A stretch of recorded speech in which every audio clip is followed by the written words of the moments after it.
We unpack. We unpack. We unpack. Coming to you live, Boxing Ego Unpack. Yeah.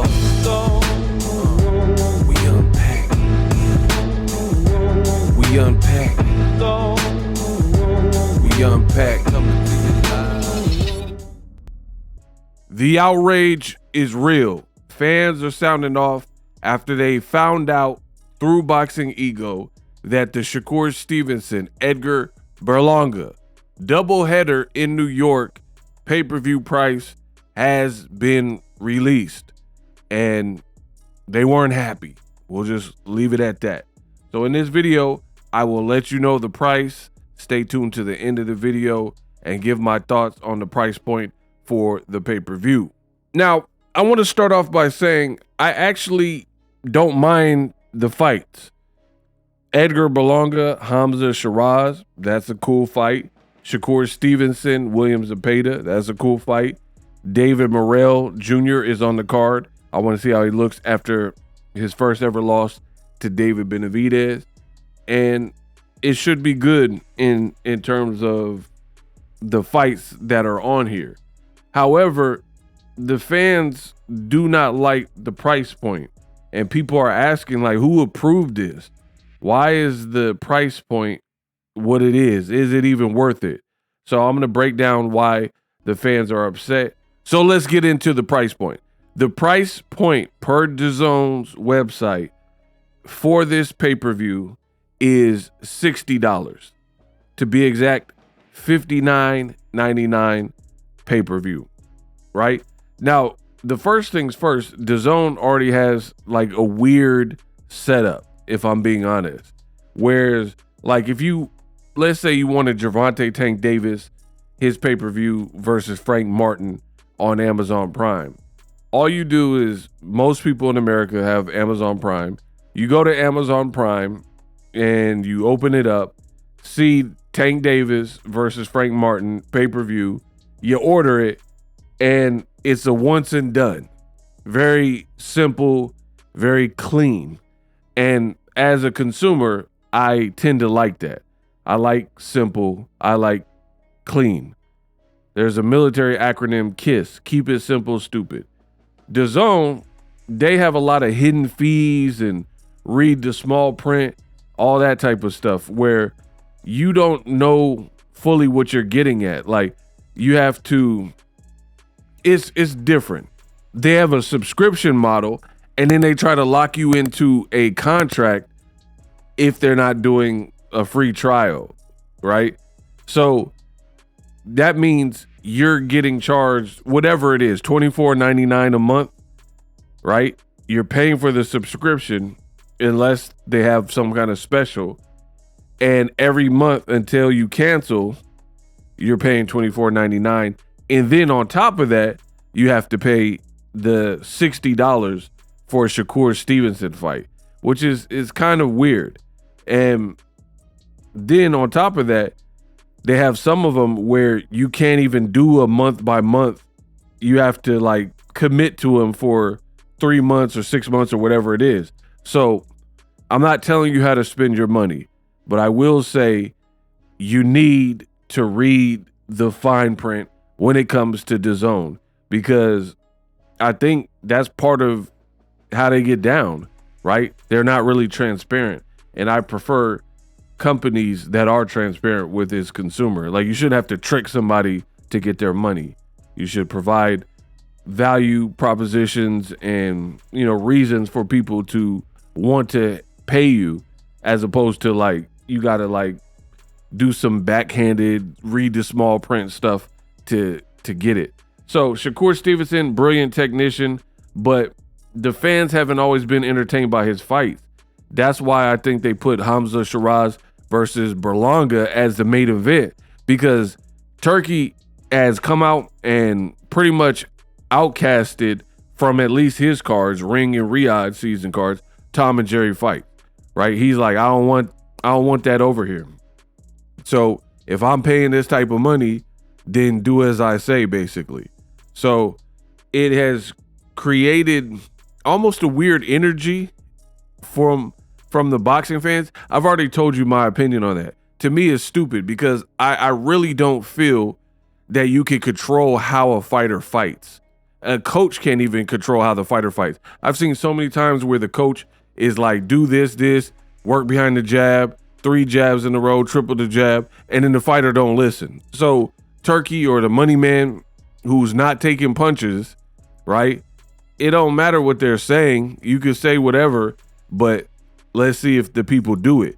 Because one thing I know about human nature, when you get your bell rung and you have no legs and, you know, cameras are rolling and is sink or swim, people don't want to get turned into a meme. People don't want to get knocked out. So I don't think a lot of people are going to be chomping at the bit to do this like warrior, rock'em sock'em robot. They're going to revert back to their true form.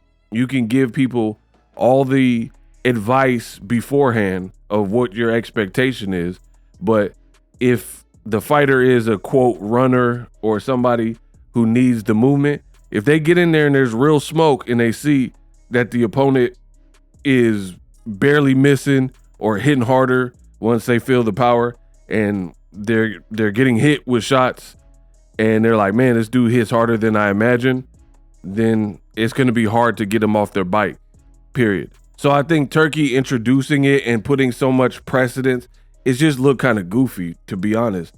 And it seems like it definitely would affect certain fighters more than others. And that is not a good look either for me, because it makes you look insanely biased and people are going to start looking at your cards like, is the game rigged? Why are you so anti this style, but you're not hard up on the people who can't cut off the ring? And you have no problem with that. It just doesn't make sense to me. So in boxing, for everything that a person can do, there's a way to negate that or to counter that, right? If somebody hits hard, have a great defense, take them into deep rounds, bully the bully. You know, it doesn't matter what the skill is or attribute. There's always a way. If somebody is a speedster and they have a lot of speed, you can beat them to the punch and have great timing, right? You could go to the body and slow them down over the course of 12 rounds or whatever. So I firmly believe that in boxing. And if somebody's running, you make the ring real small. You take their legs from them with great body work, et cetera, et cetera. So I don't like the whole Tom and Jerry. I think we've stayed on this conversation a bit too long. And it's really because the organizers. Now, I had to talk about the running because here's the other angle to that. When we're outlining this like Tom and Jerry fight and boring fights and runners, I don't know if Turkey knows this, but you're pretty much creating the panic, widespread panic, before it happens. Let me explain, right? It's like if you're in high school and you have a little pimple on your face, the worst thing you could do is walk to people and when you see your friends and you're like, oh, I got a huge pimple. The fact that you announced it brings attention to it versus maybe they didn't notice. Maybe, you know, I think we have a tendency as humans to always feel like the world kind of revolves around us. And because you have a pimple or something wrong with you, you know, you just naturally think everybody's staring and everybody's looking. But there's a lot of things that people might not even be paying attention to. You're just self-conscious about it. So the worst thing you could do is to bring attention to it and shed light on that very subject. Now you've turned people on to it. So by Turkey keep talking, whether he's joking or trying to hype the fight or whatever the reason, because I don't know, I'm not him. But whatever you're doing, you're bringing attention to that, and it's creating like a premeditated panic. So why would people want to buy the pay-per-view if you are doing all this extra preamble about the fight better not be boring and no Tom and Jerry fights? It's life works like that, where what you don't want to happen, if you speak it, you almost like speak it into existence, if you will. It's like if you're broke and you shouldn't be going to the casino, but you go with your friends anyway, and you spend your last $500 or whatever, and you're like, please don't lose all my money. Please don't lose all my money. Please don't lose all. And you're already going into it with a negative attitude and a scarcity mindset. Guess what? More than likely, you probably won't be successful and you're not going to come up because you're already putting that negativity and that scarcity mindset into the atmosphere. So I personally believe in the value of words, and words are weapons. So if you listen to any of my videos, I use my words wisely. I talk, I want it to mean something. I don't say it if I don't mean it. You know what I mean? And I don't believe in like putting out what you don't want to happen. You overemphasize that and keep talking about it. That's exactly what will happen. That's what I've noticed in life. Whatever you don't want, like, I'm going to ask this girl out. Oh, she's going to say no. She's going to reject me. She's going to embarrass me.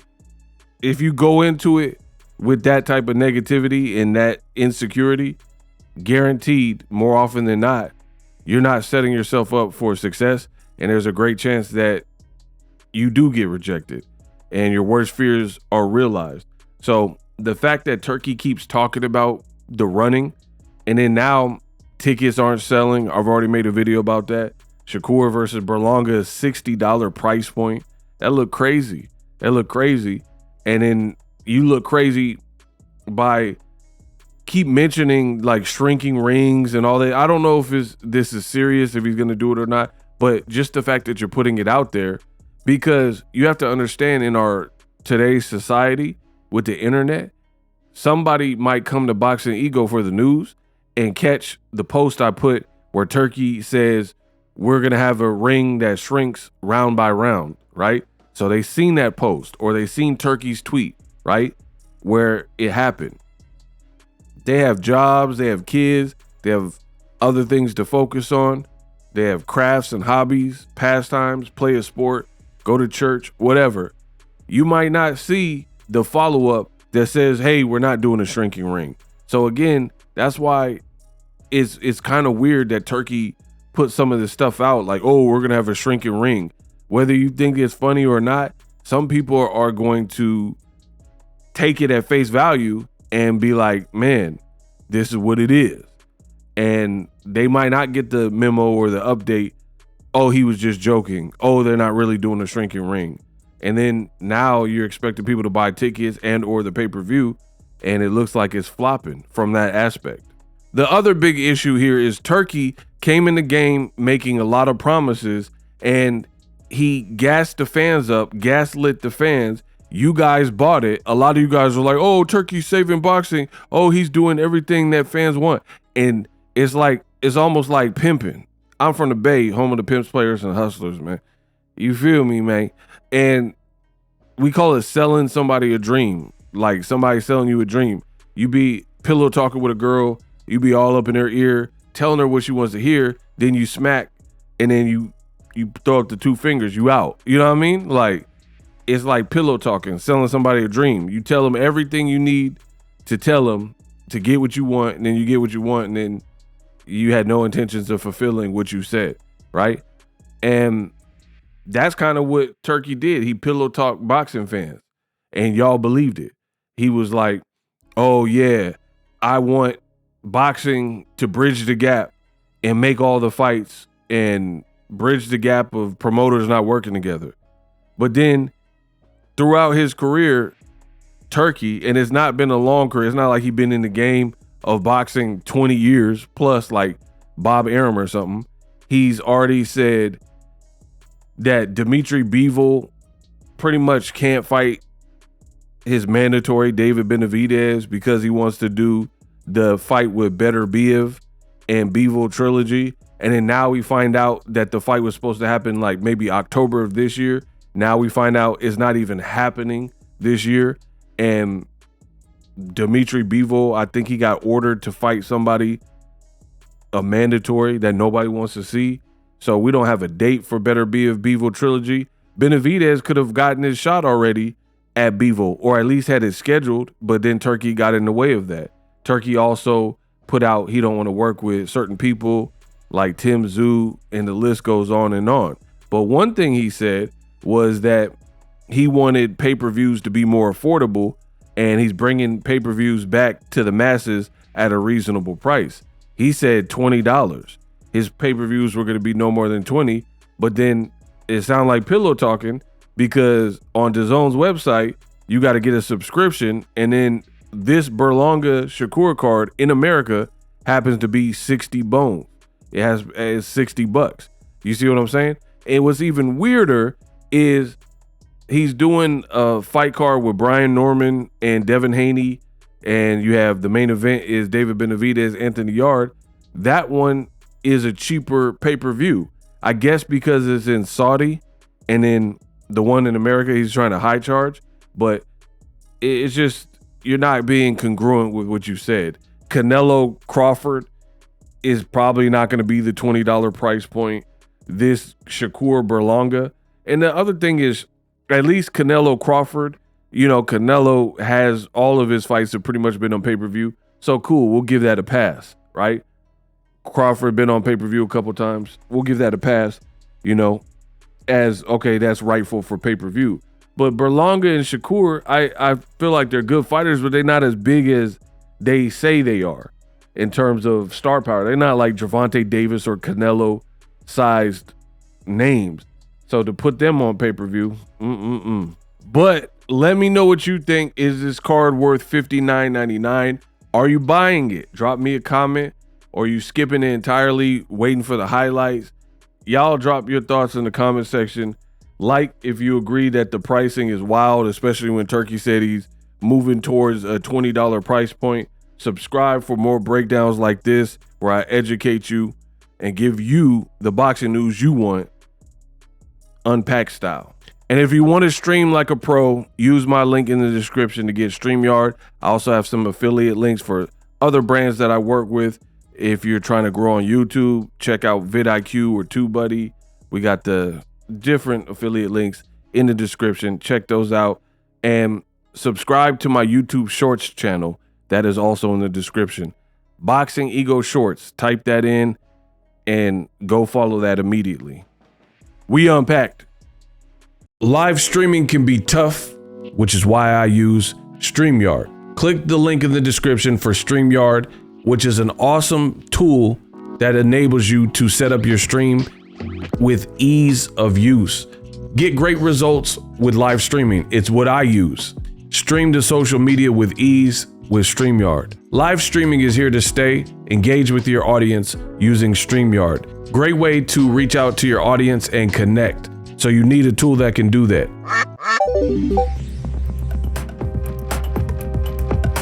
If you're new to YouTube and you're struggling to get views, one tool I can provide to you is TubeBuddy. I've been on YouTube over 10 years. I use TubeBuddy daily to crank out videos just like this one that you're watching. Learn how the pros do it with TubeBuddy. YouTube receives a lot of traffic, which also means a lot of creators, a lot of people putting out content. So you need to learn the ropes so you know how to separate yourself, especially if you're new. But even if you're a pro, use TubeBuddy. The link is in the description. Get more views, more subscribers, and a higher click-through rate, so ultimately you can realize all of your online goals. Use my affiliate link in the description and grow your channel fast.